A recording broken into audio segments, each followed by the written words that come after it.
अहाँ सबके आइ हम एलहुँ हैं पोखरि पर। ई ब्रह्म बाबा के स्थान छनि, बुझलिए।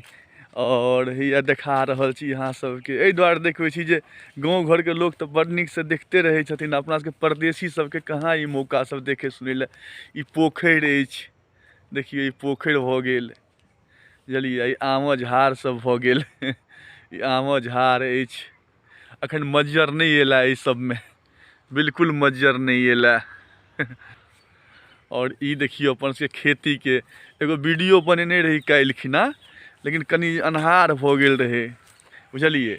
ई रोड चलि गेला अहाँ के धोनकी चलि गेला, बुझलिए। और ई रोड सीधा चलि गेला अहाँ के ई सौराठ चलि गेला, ई सीधा चलि गेला, बुझलिए। आ ई जे रोड चलि गेला सीधा, वो देखियो डीआरसी ऑफिस। ई मधुबनी चलि गेला, मिठौली में डीआरसी ऑफिस पड़ैया। अब अहाँ सबके कनी खेती है, सोचे छी कनी काल्हि अन्हार हो गेल रहे, लेकिन आइयो जे छै अन्हार भऽ चुकल छै, बुझलिए। किछु टाइम के अभाव से हम नहीं आबि पेलहुँ। सोचलहुँ कनी फ्रेश भऽ के अहाँ सबके देखा दी, लेकिन कनी धुंधलापन आइयो भऽ गेल छै। लेकिन देख लिअ कनी खेती सब तैयो देखा दै छी, सोचे छी कनी फ्रेश आबि जेतै, बुझलिए। टाइम नहीं छलै, कनी भागम भाग में लागि गेलहुँ। ताहि लऽ के देखियौ गहूँम के खेती सब देखै छियै पूरा अखन आबि रहल अइ। दाना सब अखन देखै छियै, शीश सब निकलि चुकल अछि सब में बुझलिए। गाँव घर के आदमी के तो मिलते रहे छै, सब सौभाग्य छै ने।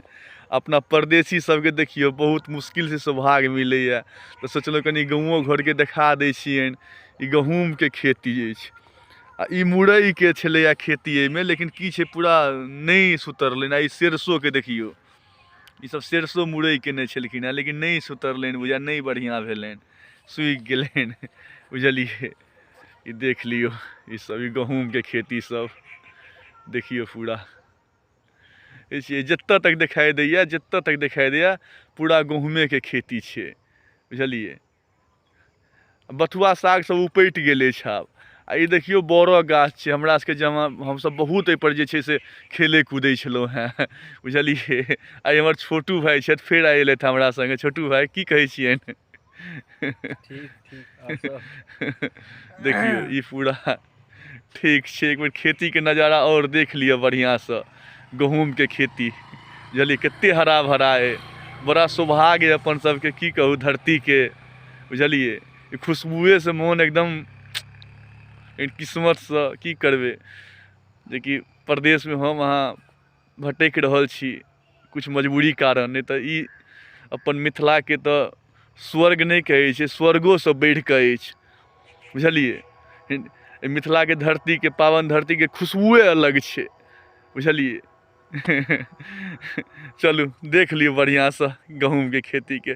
ठीक छै, लंबा भऽ जायत वीडियो राखि रहल छी, कनि अन्हार तैयो भऽ चुकल छै, लेकिन तैयो देख लिअ जते तक भेल हम देखा सकलहुँ। टाइम के अभाव के वजह से नहीं आबि पेलहुँ, देखियो बुझलिए।